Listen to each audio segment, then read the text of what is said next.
Dans cette vidéo, je vous propose l'utilisation de la CIF dans le cadre de la modélisation d'un patient dans le champ neuromusculaire. Nous allons voir en quoi la CIF peut représenter un modèle similaire à une fiche bilan sur laquelle apparaîtrait l'ensemble des informations du patient et en quoi la CIF peut être évolutive puisque en fonction du stade du patient, eh bien, certains éléments pourront être amenés à être modifiés dans la catégorie négatif et positif par exemple. On va prendre le cas de Madame T, 64 ans, ayant eu un accident vasculaire cérébral ischémique il y a 15 jours et qui présente une hémiplégie gauche. Et elle se trouve actuellement en centre de rééducation fonctionnelle. Donc, le modèle que l'on voit sur la diapositive reprend les différentes catégories de la CIF. Nous avons indiqué en vert de manière arbitraire les éléments qui sont plutôt positifs ou en faveur du patient. Et en rouge, toujours de manière arbitraire, les éléments qui sont plutôt négatifs ou qui constituent à l'heure actuelle des obstacles.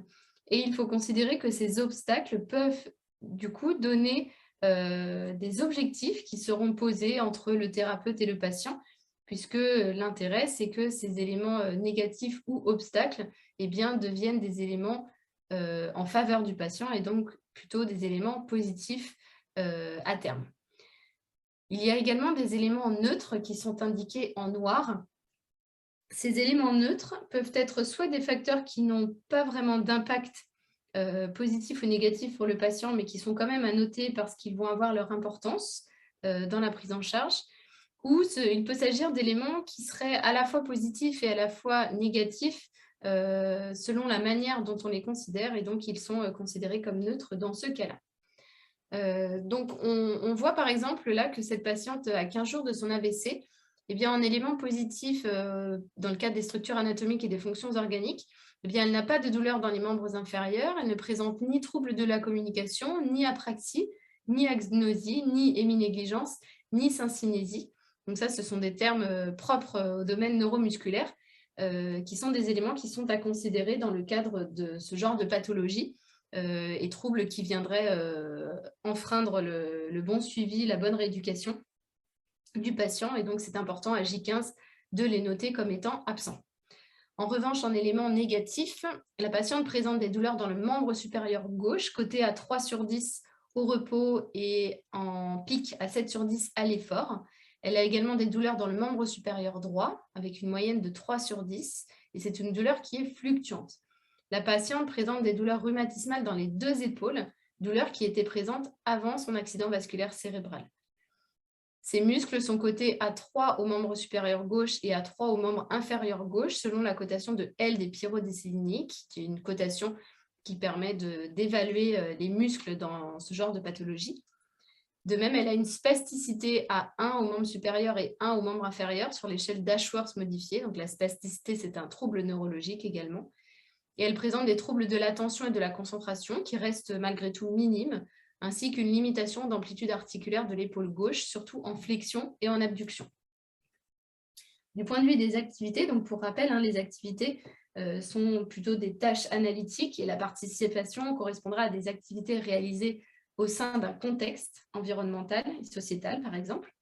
Donc en activité, les retournements sont possibles avec une aide modérée. Elle a des difficultés à déplacer son bassin lors des retournements. Elle a un équilibre postural assis coté à 4 sur 4. Ses transferts de la position assise à la position debout sont possibles à condition qu'on encadre son membre inférieur gauche et qu'elle puisse céder des membres supérieurs. Elle peut se déplacer en fauteuil roulant manuel si elle le pousse avec les pieds. Et elle est capable de manger seule si une tierce personne coupe ses aliments. En revanche, élément plutôt négatif et du coup qui ferait l'objet d'objectifs de rééducation, eh bien, ces transferts de la position couchée à la position assise sont réalisés avec l'aide majeure d'une tierce personne. L'équilibre bipodal est possible, mais elle a un manque d'assurance. Donc, sur l'échelle d'équilibre postural debout, elle est à 1 sur 5. L'équilibre unipodal, que ce soit à droite ou à gauche, est impossible. Sur l'échelle de Berg, elle présente un score de 6 sur 52, qui est un score assez faible, l'échelle de Berg étant une échelle d'équilibre. Elle présente un risque de chute majeur. Le Time Up and Go, qui est un test qui pourrait également évaluer son équilibre, n'a pas encore été réalisé, d'où le point d'interrogation. Elle ne peut pas marcher entre les barres parallèles, elle ne peut pas non plus utiliser les escaliers, elle présente des difficultés de préhension de force et de finesse, et enfin, la toilette et l'habillage sont possibles avec l'aide majeure d'une tierce personne également. D'un point de vue participatif, alors les facteurs la participation serait à relier aux facteurs environnementaux et aux facteurs personnels que nous verrons après. Donc d'un point de vue positif, elle participe aux activités de groupe qui sont réalisées au sein du centre de rééducation et elle a de nombreuses interactions avec l'équipe soignante. En revanche, elle est hospitalisée en centre de rééducation, ce qui n'est pas un aspect positif à ses yeux. Elle n'est pas présente à côté de son fils, on le verra un petit peu plus loin. Et c'est une patiente qui aime cuisiner, mais la cuisine est impossible pour le moment et on l'a mis en facteur négatif puisque c'est vraiment quelque chose qui lui tient à cœur, c'est de reprendre la cuisine. En élément neutre, on note le fait qu'elle ait 2 séances de kinésithérapie par jour, plus ergothérapie 3 fois par semaine, plus orthophonie 1 fois par semaine. Des séances d'activité physique adaptée sont envisagées, mais non réalisées pour le moment, parce qu'elle en est incapable du fait d'une fatigue assez importante. Elle ne conduit pas, et c'est une patiente qui se déplaçait exclusivement à pied pour aller en course ou aller à ses rendez-vous, ou en voiture si elle était accompagnée par son mari. D'un point de vue environnemental, c'est une patiente qui est donc mariée et qui a un mari qui est très aidant. Et en facteur neutre, on notera le fait qu'elle ait 2 enfants. Un fils handicapé moteur qui a 25 ans, qui vit chez elle, d'où le fait qu'en facteur négatif en participation, il y avait le fait qu'elle n'était pas présente aux côtés de son fils, puisqu'elle l'aide beaucoup dans sa vie quotidienne. Enfin, la patiente aide beaucoup son fils dans sa vie quotidienne à lui. Et elle a également une fille de 35 ans qui est mariée et qui est la maman d'un petit garçon de 3 ans. Cette patiente vit en maison avec 2 étages dans un quartier pavillonnaire proche du centre-ville, qui est situé à 12 km du centre de rééducation, et la chambre et la salle de bain sont à l'étage. Ces éléments ont été mis en facteur plutôt neutre, car à J15 de son AVC, le retour à domicile ne fait pas partie des priorités, puisqu'il y a bien des choses à travailler avant. Et donc, on verra que ces facteurs-là pourraient être considérés comme facteurs négatifs au moment du fait d'envisager que la patiente retourne à la maison. En facteur personnel, un point positif, c'est que le premier souvenir post-AVC qu'a la patiente, c'est qu'elle se souvient de la voix de son petit-fils à l'hôpital qui lui disait « Mamie, ne meurt pas ». Et elle dit que c'est ce qui l'a fait se réveiller et donc elle est très, très motivée par le fait de pouvoir revoir son petit-fils et de faire plaisir à son petit-fils du fait de ne pas être décédée suite à son AVC. Et en élément négatif, il y a le fait qu'elle est gauchère, puisqu'elle est atteinte à gauche, donc le fait d'être gauchère est un problème supplémentaire. C'est une patiente qui est très inquiète par son état de santé et qui est également inquiète pour son fils handicapé. Elle se qualifie elle-même de mère poule et elle souhaiterait rentrer chez elle le plus vite possible pour pouvoir de nouveau aider son fils. Et c'est une patiente qui est très émotive. En facteur neutre, on notera le fait qu'elle fasse 1,70 m pour 75 kg. C'est une patiente qui est à la retraite, qui est une ancienne commerciale. Et le fait qu'elle soit sous le choc, elle ne se rappelle pas de son AVC. C'est ni positif ni négatif, mais en tout cas, c'est un constat puisque peut-être qu'à terme, ça pourra poser problème pour elle.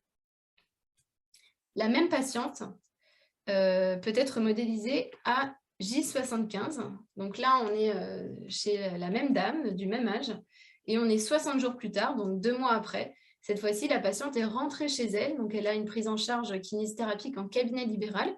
Donc on pourra imaginer de pouvoir comparer les 2 CIF, l'une par rapport à l'autre, ou de considérer cette CIF-là à part, puisqu'on va voir qu'il y a des éléments qui sont repris par rapport à la CIF précédente. Donc là, tout ce qui était éléments, par exemple, qui étaient à évaluer à J15, eh bien, ne sont plus présents.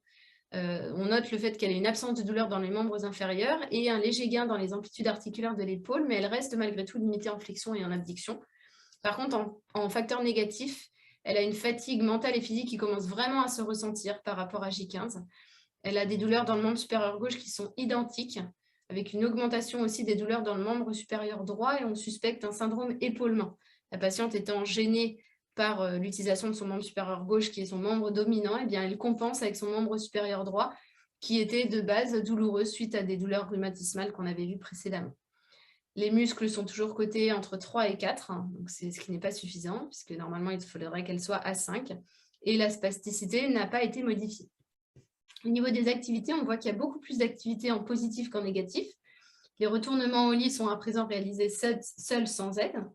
Les transferts couché-assis et assis debout sont possibles avec aide des membres supérieurs, et donc elle peut le faire seule, sans forcément la présence de tierces personnes. L'équilibre bipodal est passé de 1 à 5, et à l'échelle de Berg, elle présente actuellement un score de 42 sur 52.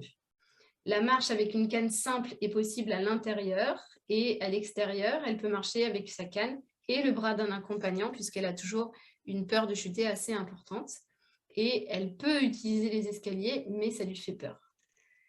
En facteur négatif, son équilibre unipodal est possible à droite, en supérieur à 15 secondes, mais toujours limité à gauche, inférieur à 5 secondes. Elle a toujours une grande peur de chuter, et les relevés du sol sont impossibles sans l'intervention d'une tierce personne. Donc là encore, ce pourrait être des éléments à travailler dans le cadre de la rééducation, c'est-à-dire travailler de son équilibre unipodal pour envisager une marche plus efficace. Et vu qu'elle a peur de chuter, lui montrer que si elle tombe, elle a la possibilité de se relever. Donc le relevé du sol serait un objectif de rééducation, par exemple. En participation, elle bénéficie de séances de kinésithérapie en cabinet libéral par la même kinésithérapeute qui l'a suivie au centre de rééducation, à raison de 2 à 3 fois par semaine. Elle est amenée en voiture au cabinet par son mari. Le cabinet est à 8 km de son domicile. Et il y a eu un suivi psychologique instauré depuis J30, à raison d'1 fois par semaine. Cette patiente ne peut pas aller en course seule, elle est très dépendante de son mari pour les déplacements, même dans le centre-ville assez proche, ce qui lui pose pour l'instant problème et elle souhaiterait retrouver son autonomie. En facteur neutre, on note la sortie d'hospitalisation 2 jours avant cette CIF, donc à J73. Les facteurs environnementaux, donc le mari est toujours très aidant et très présent à la maison. Son fils handicapé moteur peut l'aider, mais elle peut également aider son fils et elle a des visites régulières de sa fille et de son petit-fils. En revanche, on retrouve cette fois-ci, en facteur négatif, le fait que la chambre et la salle de bain soient à l'étage.